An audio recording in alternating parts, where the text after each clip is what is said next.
Hello po, good evening po. Peace be with you. In the name our Lord Jesus Christ. Our topic for tonight, true love for the eternity, is our topic for tonight. True love for eternity is not the pass away. Makes the true love for eternity. God gave the everlasting life for person to make this about the true love for the eternity. True love for eternity include the person about love someone or like me, like the man and girl. Is this true love include true love for eternity include the love people. Is this, is that. Yun po.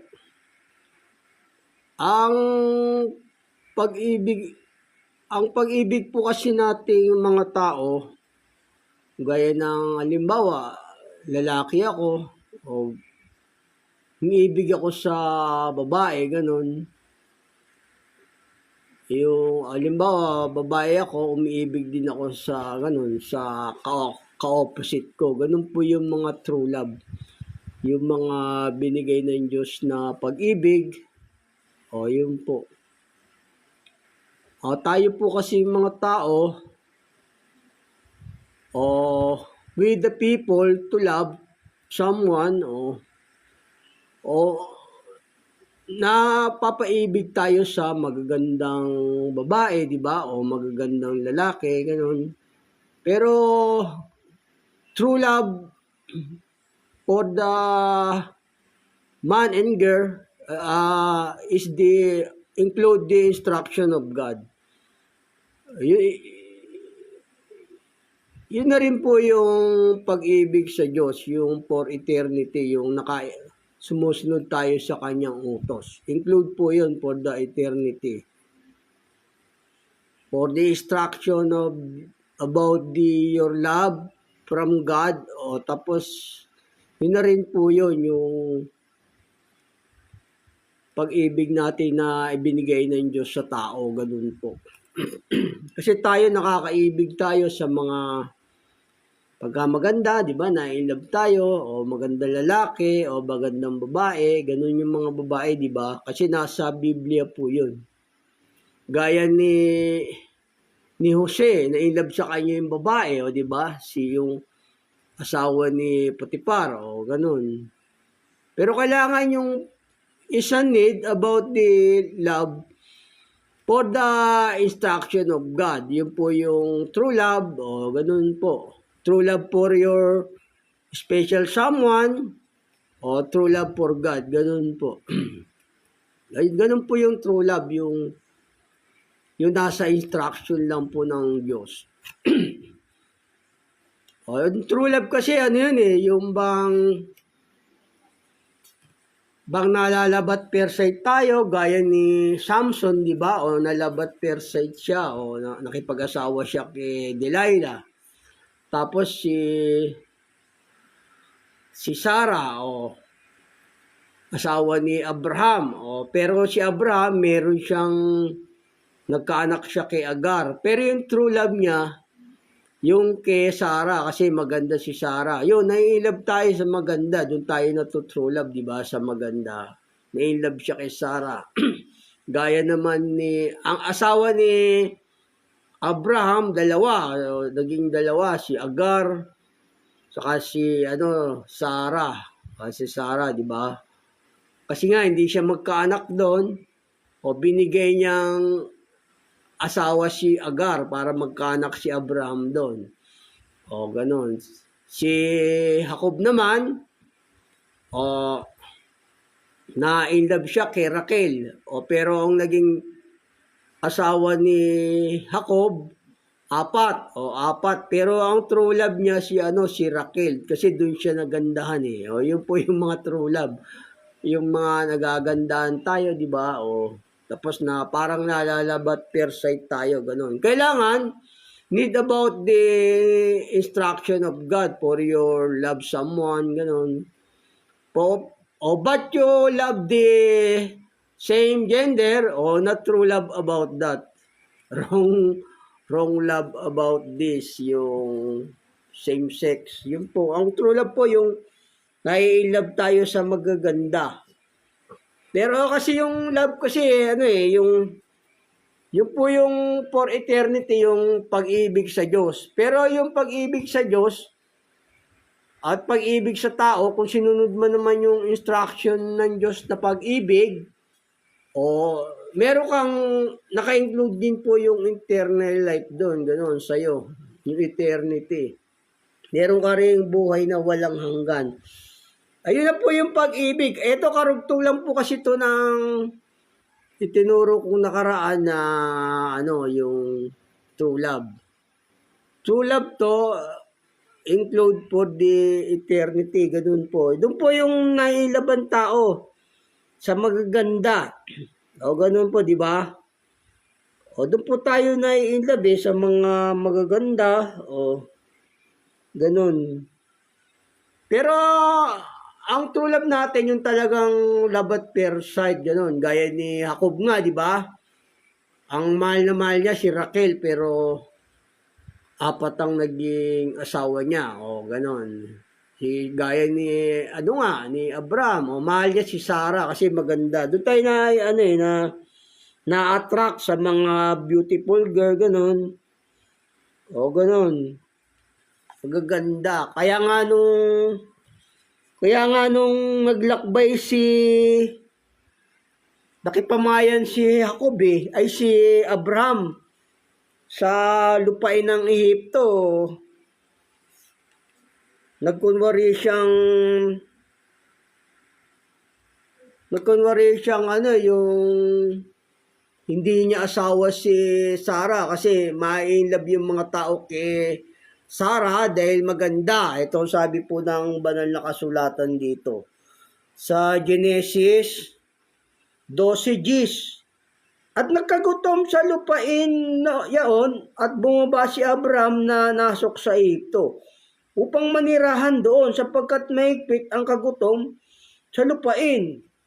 At nangyari nang siya ay malapit ng papasok sa Ehipto ay sinabi niya kay Sarai na kanyang asawa, narito ngayon, talastas kung ikaw yung magandang babae sa tingin. Magandang babae sa tingin si Sarah Kaya maraming may love kay Sarah Kaya gano'n, yung po doon po na tayo na in love, di ba? Yun po yung true love. Nga lang, true love, under the instruction of God para you have the eternity, eternal life, gano'n.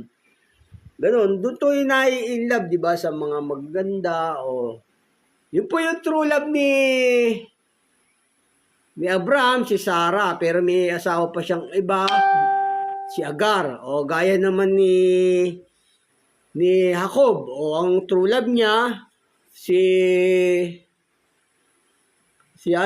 Raquel, apat nag-asawa niya. Kasi maganda si Raquel. Yun po yung naging true love ni Jacob, ganun po. Ganun, doon tayo na to true love. Si Samson, di ba, na-love kay Delilah. Nagpakasal siya kay Delilah. Ganun nga ang true love, pero under of the instruction of God para you have the eternity.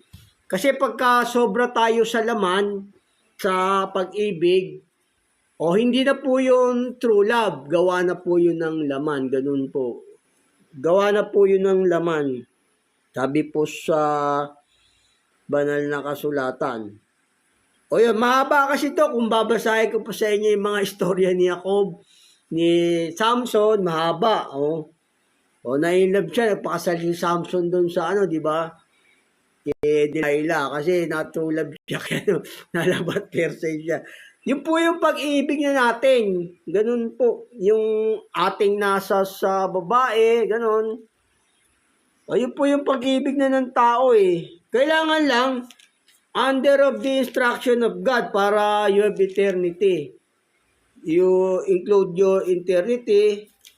O, umiibig ka rin sa Diyos pagka yung ganun. Kasi ito, maraming umibig dito sa anong to, sa may tinutukoy dito. Maraming umibig sa kanya yo dito. Ito po sa ano, sa may Jeremias 3:1. Sa Jeremias 3:1-2.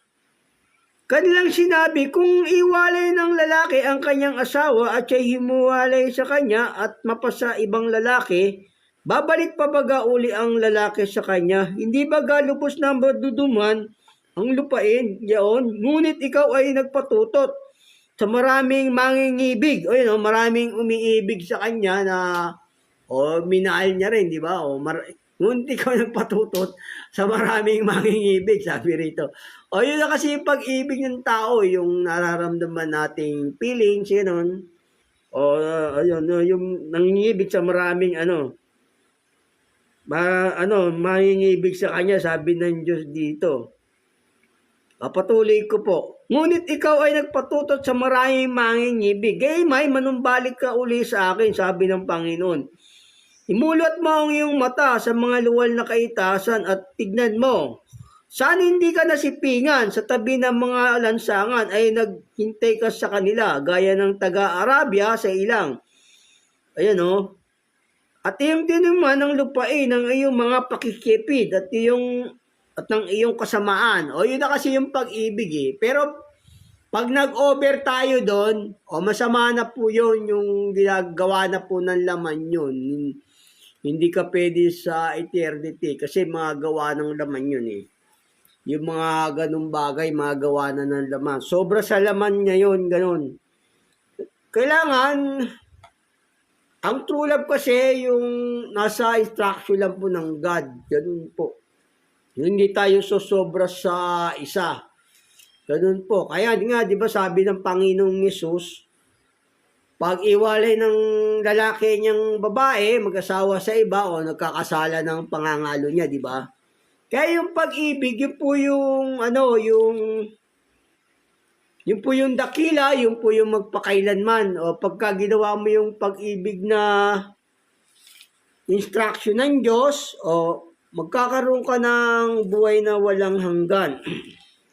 Kasi yung pag-ibig, hindi po yung lumilipas, hindi po yung hindi po lumilipas yung pag-ibig. Kasi lahat naman mga bagay sa sanlibutan, lilipas yan eh. Pero yung pag-ibig sa Diyos, at saka yung gagawin natin pag-ibig sa ating ka-opposite, doon magkakaroon tayo ng buhay na walang hanggan doon. Kung sinusunod natin yung utos ng Diyos, naka-include sa kanyang instruction for the love. Ganun po. Ito sabi ng banal na kasulatan, no? Kasi ito yung pinakadakila yung pag-ibig. Hindi kasi lilipas yung pag-ibig na yun eh. Pero pag may pag-ibig ka nun, pag-ibig kang ganon, magkakaroon ka ng buhay na walang hanggan. Kung wala kang pag-ibig, o wala kang buhay na walang hanggan, yung tinutukoy dito, itatakwil ka ng Diyos pag wala kang pag-ibig sa Holy Spirit, sa Kanya. Ito po sa unang Korinto 13:1. Kung ako'y magsalita ng mga wika ng mga tao at ng mga anghel, datapat wala akong pag-ibig, ay ako'y naging tanso na tumutunog. O batingaw na umaalingaw-ngaw. Bara ka raw tanso na umaalingaw-ngaw pag wala kang pag-ibig. At kung magkaroon ako ng kaloob ng panghuhula, at maalaman ko ang lahat ng hiwaga at ang lahat ng kaalaman, At kung magkaroon ako ng buong pananampalataya na napalilipat ko ang bundok, dapat wala akong pag-ibig, ay wala akong kabuluhan. O, wala kang kabuluhan pagka wala kang pag-ibig. Eh. Kailangan may pag-ibig tayo, ganun. O, wala kang kabuluhan kahit na ganun. Kailangan may pag-ibig tayo. Yung pag-ibig na tinutukoy dito, yung pag-ibig sa Diyos, ganun po. Pero naka-include na po yung pag-ibig natin sa tao kung nasa under of the instruction of God. O umiibig tayo sa babae, sa lalaki, ganun. Kung yung pag-ibig natin under of the instruction of God, o naka-include na rin po tayo sa pag-ibig sa Diyos doon, sa Holy Spirit. O patuloy ko po. At kung ipagkaloob ko ang lahat ng aking mga tinatangkilik upang ipakain sa mga duka at kung ibigay ko ang aking katawan upang sunugin, dapat wala akong pag-ibig, ay walang papakinabangin sa akin. Ang pag-ibig ay magpapahinuhod at magandang loob. Ang pag-ibig ay hindi na naghili. Ang pag-ibig ay hindi nagmamapuri, hindi mapagpalalo. Hindi nag-uugaling mahalay. Hindi hinahanap ang kanyang sarili, hindi nayayamot, hindi nalimana ang masama, hindi nagagalak sa kalikuan, kundi nakikigalak sa katotohanan. Lahat ay binabata, lahat ay panininiwalaan, lahat ay inaasahan, lahat ay tinitiis. Ang pag-ibig ay hindi nagkukulang kailanman, kahit maging mga hula ay mga tatapos, maging mga wika ay titigil. Ayun, titigil yung mga panghula, mga wika, mawawala po lahat yan. O, maging kaalaman ay mawawala. O, kata nyo, pati kaalaman mawawala kung wala kang pag-ibig. Importante yung pag-ibig kasi, sapagkat nakilala tayo ng bagya, nanguhula tayo ng bagya, dapat kung dumating ang sakdal, ang bagya ay matatapos. O, yun o. Nang ako'y bata pa ay nagsasalita ako gaya ng bata. Nagdaramdam akong gaya ng bata. Nag-iisip akong gaya ng bata. Ngayon, maganap ang aking pagkatao, iniwan ko na ang mga bagay ng pagkabata. Sapagkat ngayon malabo tayong nakita sa isang salamin, ngunit pagkatapos makikita natin ang mukhaan. Ngayon nakikilala ko ng bagya, ngunit pagkatapos ay makikilala ko gaya naman ng pagkakilala sa akin. Tatapat ngayon nananatili ang tatlong ito, ang pananampalataya, ang pag-asa, at ang pag-ibig. Ngunit ang pinakadakila sa mga ito ay ang pag-ibig. O yun o. Kailangan kasi yung pag-ibig na tinutukoy dito, o yun po yung hindi lilipas, magkakaroon ka ng eternity. Ganun po. Kasi kung wala kang pag-ibig o para ka lang batingaw o gano'n, sabi ng di ba sabi rito, para ka lang batingaw na umaalingaw-ngaw. Pero yung tinutukoy na pag-ibig dito, yung pag-ibig po sa Holy Spirit, sa Diyos po, yun po yung hindi lilipas. Magkakaroon ka ng eternity. Oo, naka-include na rin po yung pag-ibig natin sa ating ka-opposite. Halimbawa, ibig tayo sa babae o sa instruction lang po ng Diyos. O ibig tayo sa lalaki kung babae ka o na under of the instruction of God lang. Ganun. Hindi tayo susuway sa utos ng Diyos. Ganun po. Kasi yun ang tinutukoy na pag-ibig na may kabuluhan. Kung wala kang pag-ibig o wala kang kabuluhan, sabi ng ganun. Pero tinutukoy ditong pag-ibig, yung pag-ibig po sa Diyos. Kung wala kang pag-ibig sa Diyos, hindi ka maliligtas. Ganun po, hindi ka maliligtas noon. Itatakwil ka ng Diyos. Yun po, yung pag-ibig sa Holy Spirit ang tinutukoy po rito. Sabi nga, ano ba ang dakilang utos? Sabi nga ganon. Ito sabi ng banal na kasulatan sa may Marcos. Yun po yung pinakadakila. O ipakain mo man daw yung lahat mong tinatangkilik, o isunugin mo man daw yung buong katawan mo. Sabi ni Pablo, di ba? O wala kang pag-ibig, wala ka ring kabuluhan. Yun po yung tinutukoy na pag-ibig, yung pag-ibig sa Diyos, yung sinusunod mo yung utos niya, ganun po, yung instruction niya. Ito po sa Marcos.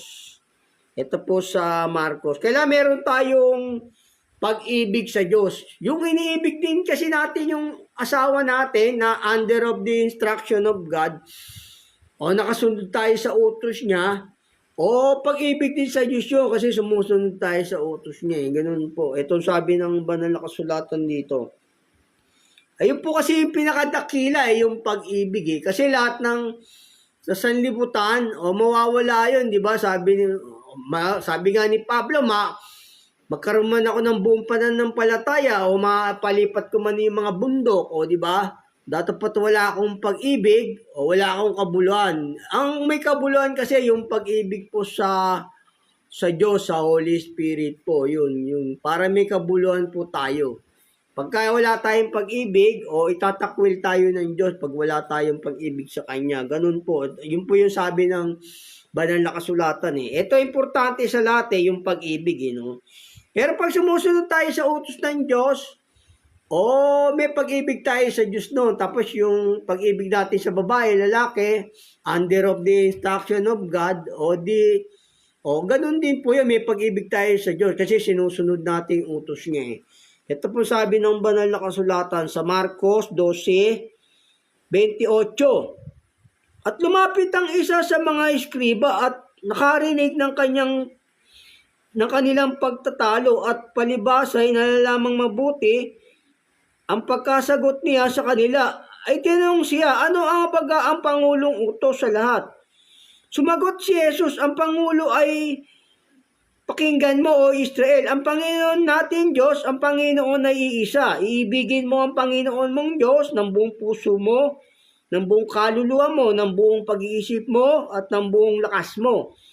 Ang pangalawa ay ito, ibigin mo yung kapwa na gaya ng iyong sarili. Walang ibang utos na higit sa mga ito. Yung pag-ibig sa Diyos, ang pag-ibig po kasi sa Diyos, yung sumusunod ka sa utos niya, yung sinusunod mo yung mga utos niya. Ayun po yung dakilang pag-ibig na hindi lilipas. Kasi lahat ng mga bagay lilipas yan sa sanlibutan O pag nasunod mo yung pag-ibig sa Diyos, o yung under of the instruction of God, your love someone, or your woman and man, pero na under of the instruction of God, you have the eternal life, giving you God eternal life. Ganun po. Magkakaroon ka ng buhay na walang hanggan pagka yung pag-ibig mo nasa instruction lang ng Diyos. Yun po yung true love and then for eternity. Ganun po. Kailangan may pag-ibig. Kasi pag wala kang pag-ibig sa Diyos, gaya ni sabi ron sa Korinto, di ba? Tatapot wala akong pag-ibig o wala akong kabuluhan. O pagka wala kasing pag-ibig sa Diyos, tatakwil ka ng Diyos. Ito sa may unang Korinto 16:22. Kung sino man ay hindi umiibig sa Panginoon, ay maging matakwil siya. Maranatha. Yung hinihingi pong pag-ibig dito, yung pag-ibig sa Holy Spirit, sa Diyos po. Maranatha, sabi rito. Kailangan may pag-ibig tayo. May pag-ibig tayo sa Diyos, tapos yung ating pag-ibig, sa ating ka-opposite, under of the instruction of God lang. Ganun po. Para yung nang umiibig sa Diyos, ganun din yung umiibig sa asawa mo, ganun. Basahin ko sa inyo rito, kasi yung lahat ng mga, pagka wala kang pag-ibig, para ka lang batingaw daw na umaalingaw-ngaw, di ba? Wala kang kabuluhan, sabi ni Pablo. Wala kang kabuluhan si Pablo, kung wala siyang pag-ibig. Ganun din tayo, kailangan may pag-ibig tayo sa Diyos. Kasi tatakwil tayo niya pag wala tayong pag-ibig. Basahin ko sa inyong mali rito. Dito sa unang Korinto 16:22. Kung sino man ay hindi umiibig sa Panginoon, ay maging matakwil siya. Maranatha. Yun yung great love, yung true love. for eternity. Include na po yung pag-ibig natin sa ka-opposite natin doon. Basta sumusunod tayo sa Diyos, ganun po. Ayun po, yung pag-ibig sa Diyos, yun po yung magbibigay sa atin ng eternal life, yung sumusunod sa kanyang utos. Kasi lahat ng nasa sanlibutan, lilipas yan. Pero yung umiibig ka sa Diyos, magkakaroon ka ng buhay na walang hanggan. Basta iibig tayo sa ka-opposite natin, under of the instruction of God lang yun. Kasi ayun yung magkakaroon ng buhay na walang hanggan yung mga umiibig sa Diyos, sinusunod yung utos, sabi niya, mali mo yung asawa mo, hindi yun lang. Pwede ka naman mag-asawang muli, di ba? Pagka yung namatay ni asawa mo, iba dyan ang turo, pwede kang mag-asawa ng 4 Mali po yun sa Diyos. Kasi nung araw po, kasi panlaman lang yung una pwede kang mag-asawa kahit 4 ganun, gaya ni Jacob o ni Solomon. Pero ngayon hindi na po yun kasi spiritual na pong utos. Pag iniwalay may asawa mo, nagkakasala ka ng pangangalo niya. Tapos pag sobra ka naman sa laman, pakikiapid po yun. Gawa na po yun ng diablo. Yung sobra ka na sa paggawa ng laman. Sa gawa ng laman yun. Lumalakad ka na sa laman nun. Kaaway ka na ng Diyos nun. Kailangan nasa instruction lang po yung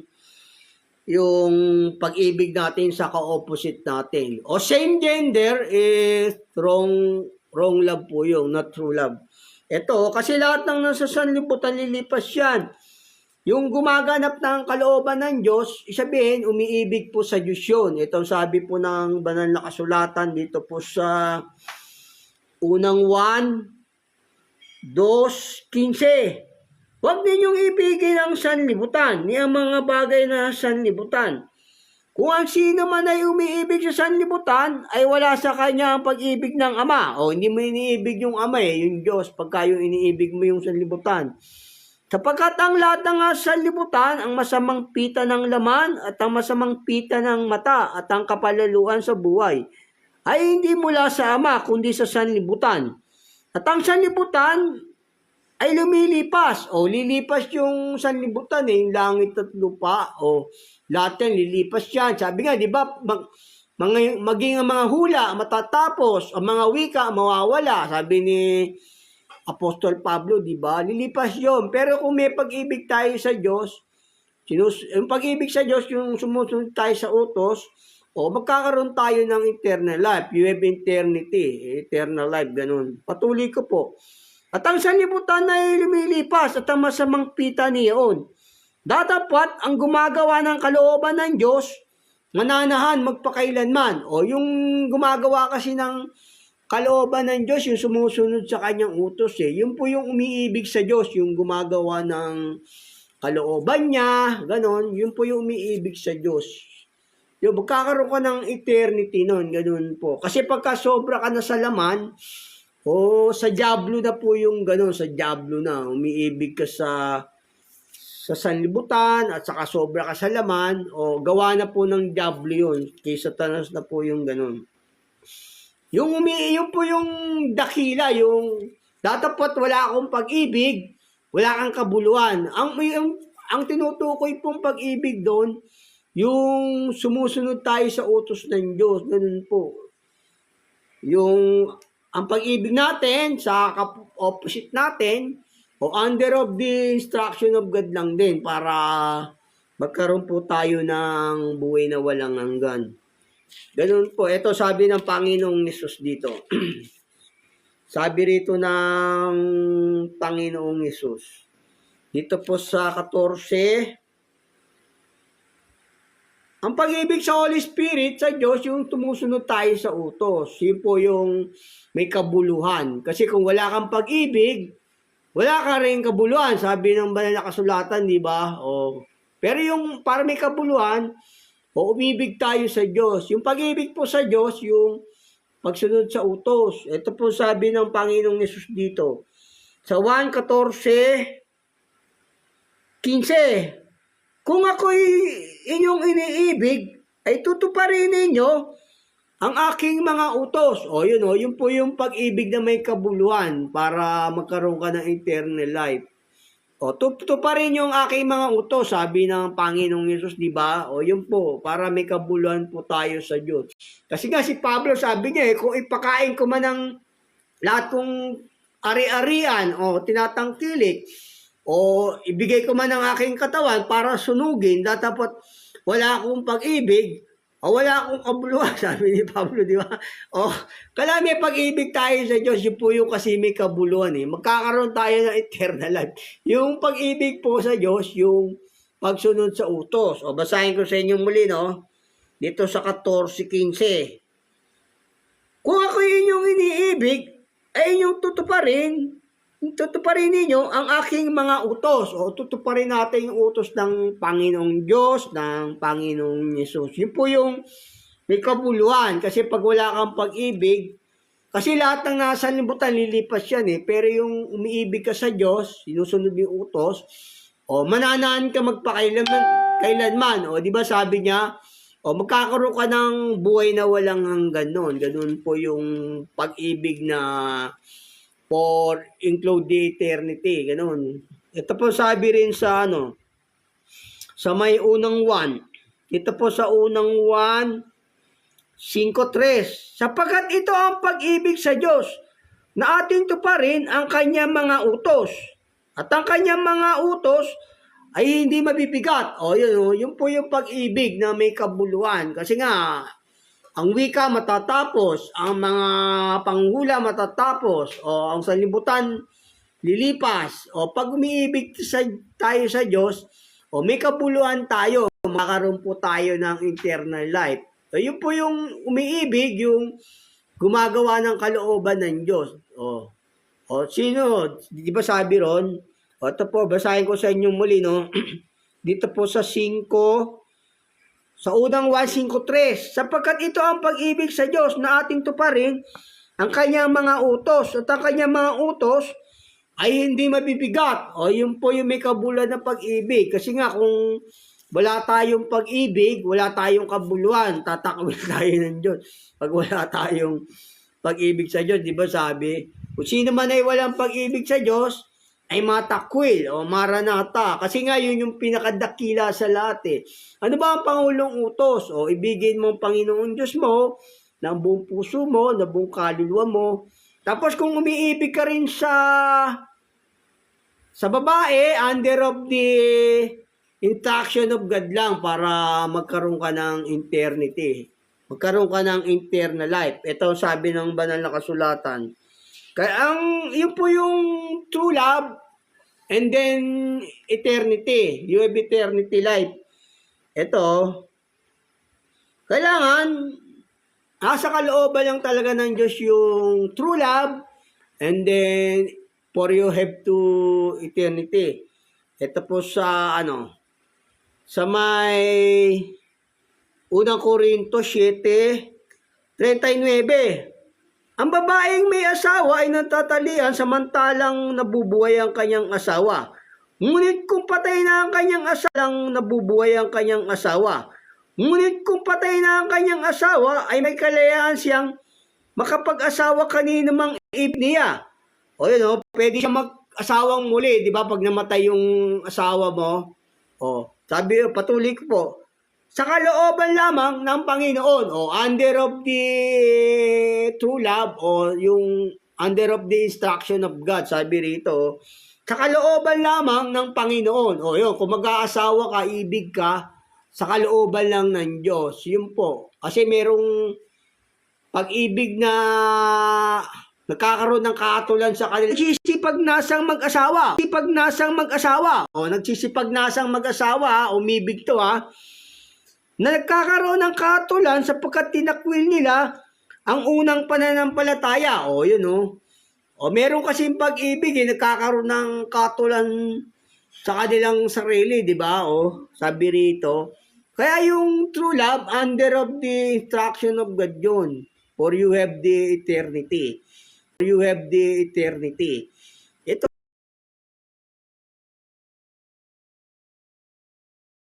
ninyo ang inyong mga sangkap ng katawan na nga sa ibabaw ng lupa. O, pakikiapid, karumian, masamang pita, masamang nasa, at kasakiman, na iyay pagsamba sa mga Diyos-Diyosan. O yun, sobra ka naman sa pag-ibig sa gawa ng laman, o sa Diyos-Diyosan yun, sa gawa po yun ng Diablo. Sa Diablo na po yun, yung overlove ka. O sa Diablo na po yun. Sabi rito ng Panginoong Yesus. Kaya pinapapatay ng Diyos yung mga ganon. Ng Diyos yung mga ganon, kaaway niya. Kaaway niya. Kaaway ng Diyos po yon. Ito, gawa na po kasi ng laman yon pagka sobra tayo sa iniibig natin. Ito po sabi ng banal na kasulatan dito.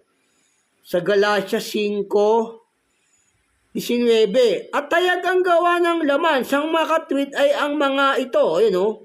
Pakikiapid, karumihan, kalibugan, pagsamba sa Diyos-Diyosan, pangkukula, mga pagtataniman, mga pagtatalo, mga paninibugo, mga pagkakaalitan, mga pagkapikampi, mga pagkakaba. Panginoon, yung nasa kalooban lang, hindi kayo Panginoon, yung nasa kalooban lang, hindi kayo higit sa iniutos ng Diyos. Ibig sabihin nun, ganun po. Pero kung hindi mo pa naman alam yung utos noon, pwede ka namang magbalik loob sa Diyos eh. Halimbawa, hindi mo pa naman alam. Marami ka na naging asawa. Pwede magbalik ka na loob ka lang sa Diyos. Ganun po. Halimbawa, may asawa ka na ngayon, nakasampu ka na ngayon. Dati, magbalik loob ka sa Diyos. Tama na yung pangalabing isa, magbalik loob ka na, hindi ka na kuko. Ito po sa magbalik loob ka na, hindi ka na kuko. Ito po sa Hebreo 13:4. Maging marangal nawa sa lahat ang pag-aasawa at huwag nawang magkadungis ang higaan sapagkat ang mapakiapid at ang mga mapangalo niya ay pawang hahatulan ng Diyos. Hahatulan ka na ng Diyos pagka hindi ka pa nagbalik loob. Nakalabing isa ka na, kailan 12, magbalik loob ka na kasi nalaman mo na yung totoo. True love about the instruction of God, for you have the eternity. Ganun po, basta nakasunod tayo sa utos ng Diyos, yung pag-ibig natin, nakasunod sa utos niya, magbabalik loob. Kahit matanda na, pwedeng magbalik loob. Pwedeng magbalik loob sa Diyos. Halimbawa, nalaman mo yung utos, 50 ka na mahigit.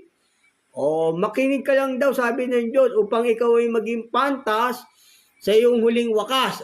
Di ba? Kahit matanda na nga, pwede magbalik loob sa Diyos eh.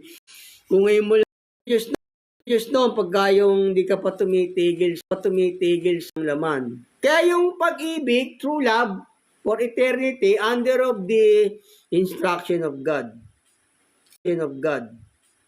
Ito, ayon sa Espiritu, dapat lalakad ka na. Sapagkat ang kaisipan ng laman ay kamatayan. Kita nyo nga yung kaisipan ng laman. Pag sobra ka sa laman, kamatayan. Yung over ka sa laman. Ganun. Ang pag-ibig ng tao, under of the instruction of God lang. Ganun po. Hindi tayo susobra sa kanyang binibigay na pag-ibig. Ganun. Hindi tayo susobra. Kung nakasobra ka dati kasi hindi mo alam yung utos, magbalik loob ka lang sa Diyos. Kasi ito sabi ng Diyos, kailangan magsilakad lang tayo ng mainhin, sabi ng Panginoong Jesus. Ito sabi ng banal na kasulatan sa Roma. Hindi tayo matakaw, hindi tayo ganid, hindi tayo sakim. Sakbat mo yung Panginoong Jesus. Isabihin, papasanin mo yung aral niya para magsilakad tayo ng mainhin. Sabi nga, kayo magsilakad ng mainhin, gaya ng sa araw, huwag sa katakawan na paglalasing, huwag sa kalibugan at kaalayan, huwag sa pagkakaalit at pagkakainggitan. Kasi yung sobra sa laman, ibig sabihin ng kalibugan, sobra ka na sa paggamit ng laman nun. Kalibugan na po yung ganon, sabi rito. Isakbat niyo si Yesu Kristo, sabi rito, at huwag ninyong paglaanan ng laman upang masunod ang mga kaalayan nito. Sasakbat mo ang Panginoong Yesus. Sabihin niyo mga utos niya yon para lalakad ka ng mainhin. Ganun, sasakbat mo yung utos niya para magsilakad tayong mainhin, gaya ng sa araw. Kasi sa pakinabang, gusto niya, magsilakad tayo ng mainhin, gaya ng sa araw. O, yun po yung may kabuluhan na pag-ibig, yung sumusunod sa utos ng Diyos. Tatapat ang gumagawa ng kalooban ng Diyos, mananan magpakailanman. Ito ang pag-ibig sa Diyos, natuparin natin ang kanyang utos. Sapagkat ang kanyang utos ay hindi mabibigat, di ba? Sabi sa unang 1:5-3. Ayun po yung may kabuluhang pag-ibig, yung pag-ibig po sa Diyos, sa Holy Spirit. Kasi lahat yan lilipas eh. God bless. Thank you for watching.